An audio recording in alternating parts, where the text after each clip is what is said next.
بسم اللہ الرحمن الرحیم۔ السلام علیکم ورحمۃ اللہ وبرکاتہ۔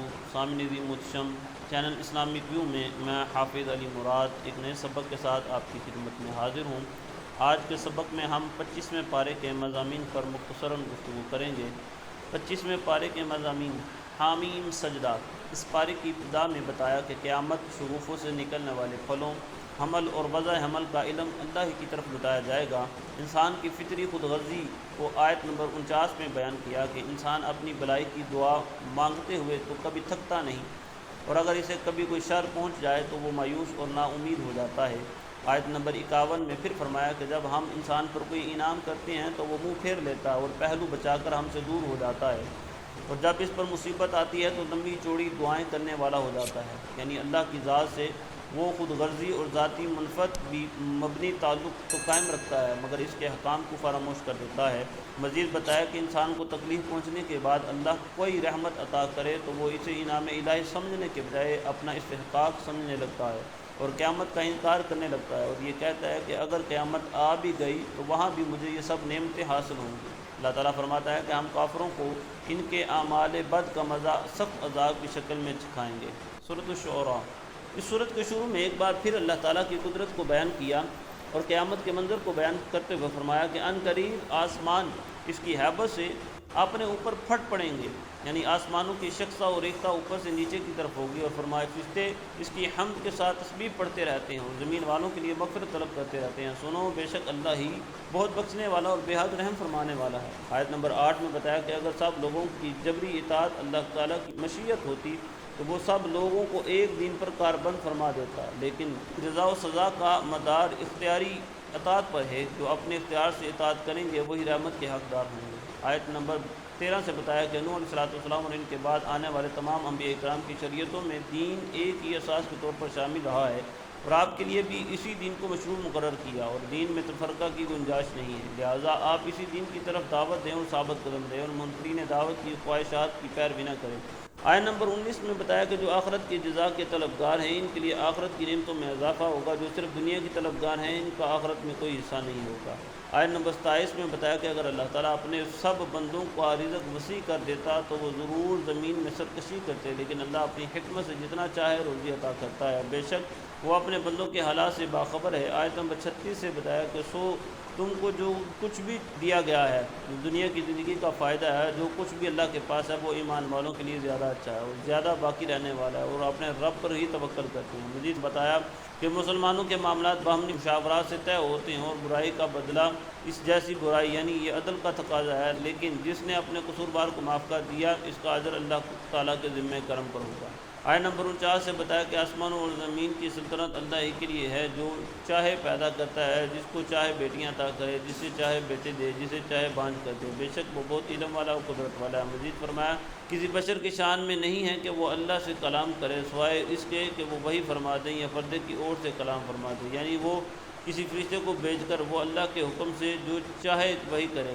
اس سے مراد یہ ہے کہ وہی ہی اللہ سے ہم کلام ہونے کا ذریعہ ہے، خواہ بالمشافہ ہو یا بالمشاہدہ بندے سے ہم کلام ہو، جیسے کہ معراج کی حدیث میں آیا کہ یہاں اس صورت میں ہو کہ کلام تو سنائی دے لیکن جلوہ ذات دکھائی نہ دے، جیسے اللہ رب العزت نے حضرت موسیٰ علیہ السلام سے کلام فرمایا۔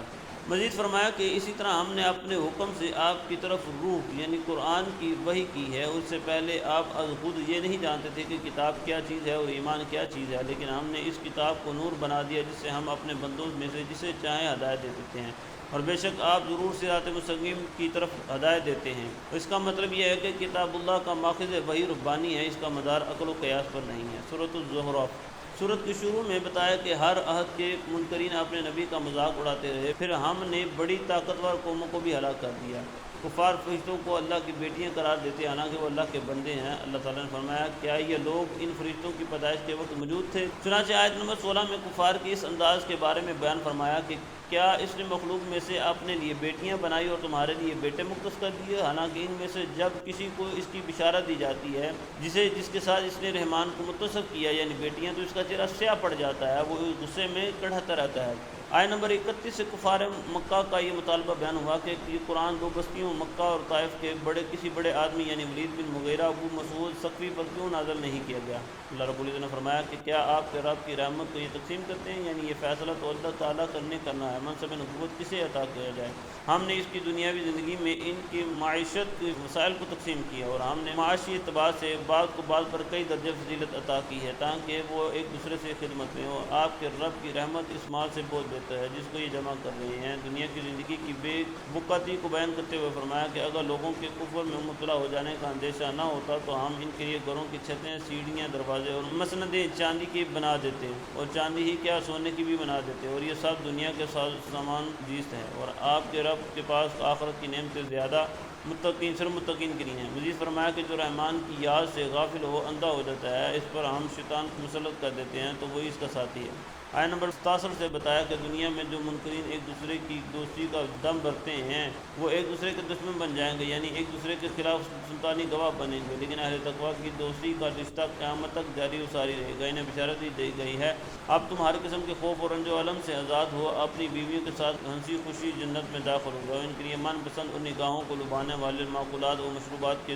دور سونا کے برتنوں میں چلیں گے، اور ان سے کہا جائے گا یہی وہ جنت جس کا تمہیں وارث بنایا گیا ہے۔ سورۃ الدخان۔ اس سورت کے شروع میں لیلۃ المبارکہ کا ذکر ہے۔ اکثر مفسرین نے اس سے لیلۃ القدر مراد لی ہے، مگر حضرت اکرمہ رضی اللہ تعالیٰ کی روایت کے حوالے سے بعض مفسرین نے اس سے شعبان المعظم کی 15ویں شب مراد لی ہے۔ اس رایات کے طے شدہ معاملات فرشتوں کو تفویض ہوتے ہیں۔ آیت نمبر 25 سے بنی اسرائیل کی نجات اور فرعونیوں کے غرق کیے جانے کے پس منظر بیان ہوا ہے۔ اس صورت کے آخر میں بتایا کہ کفار مشرکین کی غذا جہنم کے زقوم تھوڑ کا درخت ہوگا جو پگھلے ہوئے تانبے کی طرح پیٹوں میں جوش مارنے لگے گا، جیسے ہی کھولتا ہوا پانی جوش مارتا انہیں گھسیٹے ہوئے جہنم کی وسط میں لے جائے گا، پھر ان کے سر پر کھولتا ہوا پانی ڈالا جائے گا۔ یہ صورت عذاب ہوگی۔ اس کے بعد متقین کے لیے جنت میں عالی شان نعمتوں کا ذکر ہے۔ سورۃ الجاثیہ۔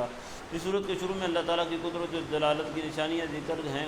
ان مضامین کو قرآن مجید میں بار بار بیان کیا گیا ہے۔ آیت نمبر 23 میں فرمایا، پس آپ نے اس شخص کو دیکھا ہے جس نے اپنی خواہش کو معبود بنا لیا ہے، اللہ نے اس کو علم کے باوجود گمراہ کر دیا، اس کے کان اور اس کے دل پر مہر لگا دی، اس کی آنکھ پر پردہ ڈال دیا، پس اللہ کے بعد اس کو کون ہدایت دے سکتا ہے؟ کیا تم نصیحت قبول نہیں کرتے؟ اس کے بعد منکرین آخرت کی اس عذابی کو بیان کیا جو ہر دوست کے ملدین کا عقیدہ رہا ہے۔ جو کچھ ہے یہ دنیا کی زندگی ہے، پس مرگ کے بعد کچھ نہیں ہے۔ قرآن نے بتایا کہ جس نے پہلی بار پیدا کیا وہی دوبارہ زندہ کرے گا۔ جنہوں نے اس دنیا کی قیامت کے دن کو فراموش کر رکھا، قیامت کے دن انہیں رحمت باری نظر انداز کر دے گا، اس کا ٹھکانہ جہنم اور کوئی مددگار نہ ہوگا۔ سامعین محترم، آج کے سبق کا اختتام ہوتا ہے۔ کل ایک نئے سبق کے ساتھ آپ کی خدمت میں حاضر ہوں گے۔ السلام علیکم ورحمۃ اللہ وبرکاتہ۔